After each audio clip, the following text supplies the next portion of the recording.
Hey, that's good, man. It's good to be talking to y'all again. So, today we are talking about The Witcher Blood Origin. Now, everything I will be discussing will be off the very first episode. I don't know if this has gotten a ton better, but I'm just basing what I'm saying off this episode. So, let go.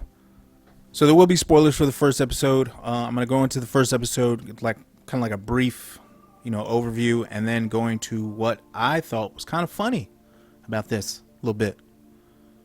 So we start off with Fagil.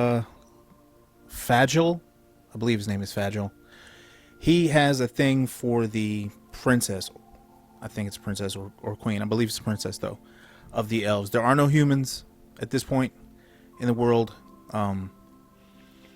And because he has an affair with the princess while he's supposed to be on duty, he gets banished by everybody.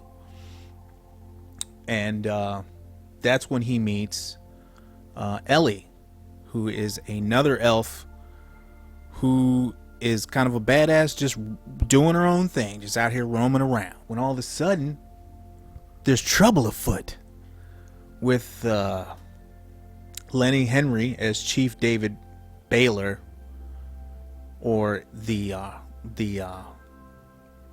chieftain of the Hardfoots, is back again in this one. This time he's a mage, a quite powerful mage, and so everything's kind of centered around that. I guess there is a little girl in this who I saw at the beginning who like flipped out a little bit and then disappeared. So I don't know what's going on with that. Maybe episode 2.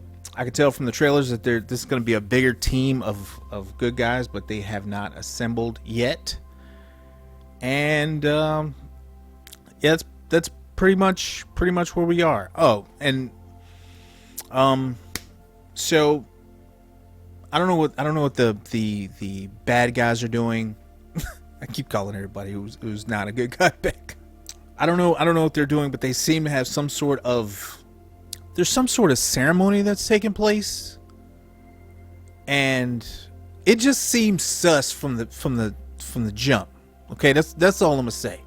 All right, I'm gonna just tell you right now, if we're in a ceremony and somebody goes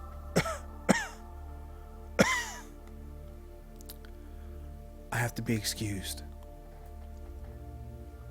Son, if I see that, I'm going, where you going? Where you going? Where you going? Everywhere you go, I'm going. Everywhere you go, I'm going. You gotta go to the bathroom? Let's go. You ain't finna leave me winking at nobody or giving people looks. We ain't doing that. Not today.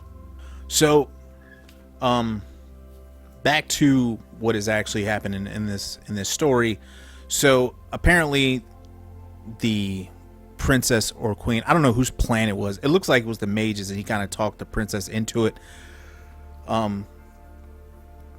Wants to take power for herself, albeit for a good reason. I guess she's tired of everyone, like the heads of each castle or each faction ruining people's lives for their own delusions of grandeur. They want to have, their own kind of put their stamp, if you will, on how things should run. And she goes along with this plot to absolutely decimate all of those different houses and put her in power. Only she's not really in power. It seems like the chieftain is kind of in power. Here's where I had some issues. No, I'm gonna just keep going, and then we'll go into what I did not understand about this so far. Towards the end, they meet Michelle Yee as Cian, and she's kind of a badass with that sword. And that's basically it. Like, that's we're just assembling the team right now. The baddies doing their thing to show what it is they're about, and the good guys are still coming together. And that's pretty much it. Now for the questions that I have about this episode, because some of what I saw was a little sus. First of all, the dragon. Nah, you're going to have to put a little bit more work in. I don't know who you have to go to. I don't know where you got to go or who it is you need to speak to, or just do something, or just write dragon should be here, and then just have that fly all over the screen and do what it's doing, because anything would be better than the way that thing looked. There was a part in here where the mage was having people pull this ginormous monolith into town. Sir, you are a mage. Can you not wave your hands and move this thing for us? Like, why are we pulling this thing with ropes? Why are we doing that? You are a magician, huh? You got finger stuff. Do that. There was another point where it just seemed like everything seems to fall into place. What I mean by that is, everywhere the good guys have gone in this episode, they seem to have been gifted with the knowledge that they did not previously possess by people who just are around them.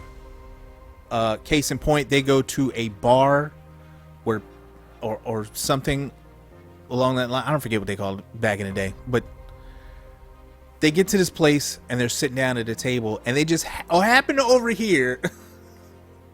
They just happen to overhear these 6 or 7 people who are sitting at a table, just within earshot, talking about the death of one of the characters' father, what happened at this castle, how many people were killed, just all the right knowledge that they needed to continue doing what it is they were doing.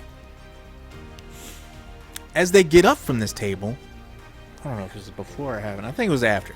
So they get up from this table and they start dredging through this black sand desert. Okay? There ain't nobody out there. Nobody.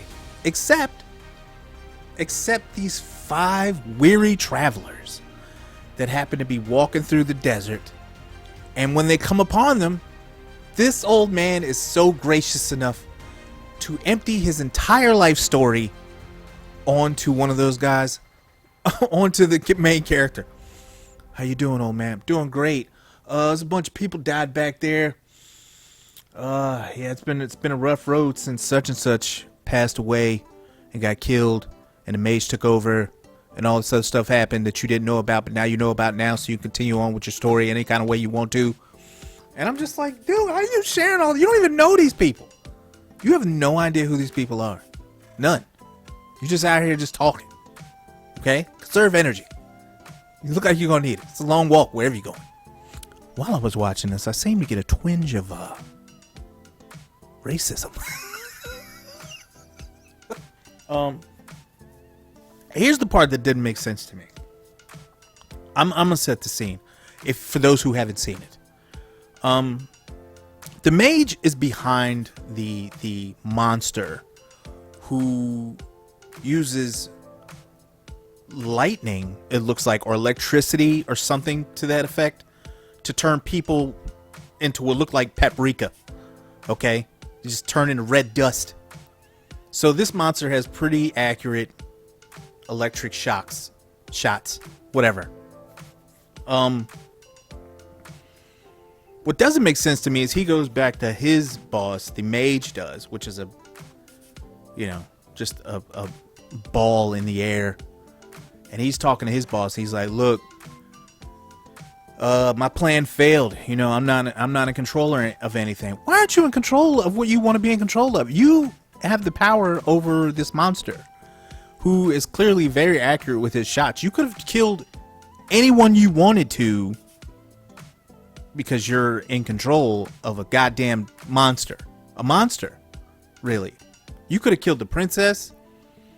This dude that's rolling with you could have killed anybody. I don't know why. Why are you not in power, sir? Maybe he will be down the road. I don't know. His excuse didn't really make much sense at the time. And that's it. So he says that I don't think that the people will accept me as their leader. You are one of like 6 black people in this entire town, sir. And they you know, they elves too. That's all I'm saying, man. Do you take those two pieces of information? I need you to something. You know these people ain't gonna let you run nothing. You a black elf. After that is when he asked for and he said he needs a great power only he can wield. Again, you have a dragon monster electrician thing. Okay, just use that. Use that. So that's pretty much the end of one. I don't know what I think of this yet. There's a lot of silly stuff that's going on here. I love The Witcher. The show The Witcher was pretty good. Or at least season 1 was great. Season 2, the end kind of messed it up a little bit for me, but I enjoyed season 2. This is the first episode, so I'm not gonna raise any eyebrows or anything like that. Not yet. So as soon as I get done making this video, then I will watch episode 2, and we will go from there. Okay, kids? All right. So that is my interpretation of episode 1. Did you see episode 1? Do you like the blood origin story? Let me know what you think down in the comment section. While you at it, leave a like for your boy. Helps out the channel. And yeah, I'll see y'all for episode 2.